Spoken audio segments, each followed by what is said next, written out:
Alden Richards at Catherine Bernardo kinilala bilang phenomenal box office king, queen. Walang duda na muling pinatunayan ni Catherine Bernardo at Alden Richards ang kanilang lakas sa takilya matapos silang tanghaling phenomenal box office king at queen sa katatapos lamang na 2025 box Office Entertainment Awards na isinagawa ng Guillermo Mendoza Memorial Scholarship Foundation, Inc., GMMSFI.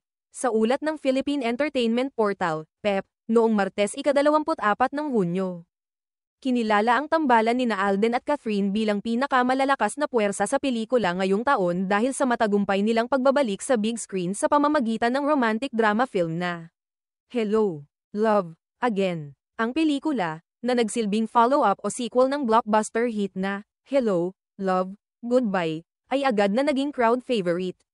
Sa katunayan, sa unang araw pa lamang ng pagpapalabas nito sa mga sinehan sa Pilipinas, umabot na agad sa 85 na milyong piso ang kinita nito, isang patunay ng matinding anticipation at suporta mula sa mga manunood.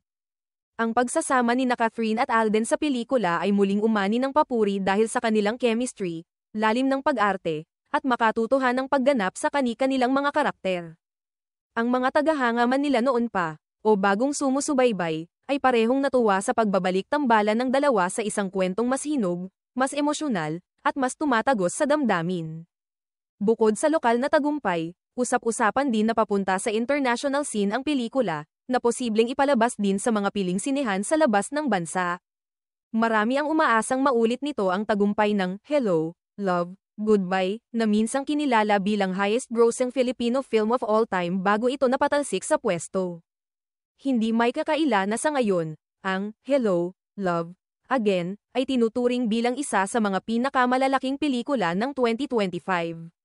Sa lakas ng kita nito at sa dami ng nanunood, marami ang naniniwalang malalagpasan nito ang dating record na hawak ng Rewind, ang family drama na pinagbidahan ni Kapuso Primetime Royalties Dingdong Dantes at Marian Rivera. Noong 2023, ang Rewind ay kumita ng humigit kumulang 930 na milyong piso sa buong mundo. Bagamat hindi pa naabot ng Hello, Love, Again, ang kabuoang halagang iyon. Marami ang umaasang posibleng higaitan nito ang Rewind, lalo't wala pang isang linggo mula nang ipalabas ito ay nagpapakita na ng napakalakas na kita sa takilya. Ang parangal na phenomenal box office king at queen ay isang mataas na pagkilala na iginagawad lamang sa mga artistang hindi lamang sikat, kundi tunay na nakakapagdala ng tagumpay sa pelikula sa aspeto ng komersyal na tagumpay. At sa pagkakataong ito, muling pinatunayan ni Catherine at Alden na sila ay kabilang pa rin sa pinakamainit at pinakamatagumpay na pangalan sa showbiz. Hindi pa man natatapos ang kasikatan ng kanilang pelikula, mas lalo pang naging matunog ang mga pangalan ng dalawa, at marami ang umaasa na ito na marahil ang simula ng sunod-sunod pang proyektong pagsasamahan nila.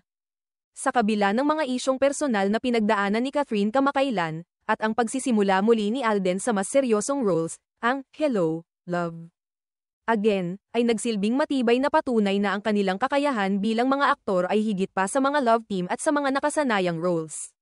Tunay silang mga bituin ng kanilang henerasyon, at ngayon, kinilala na rin bilang phenomenal box office king at queen ng 2025.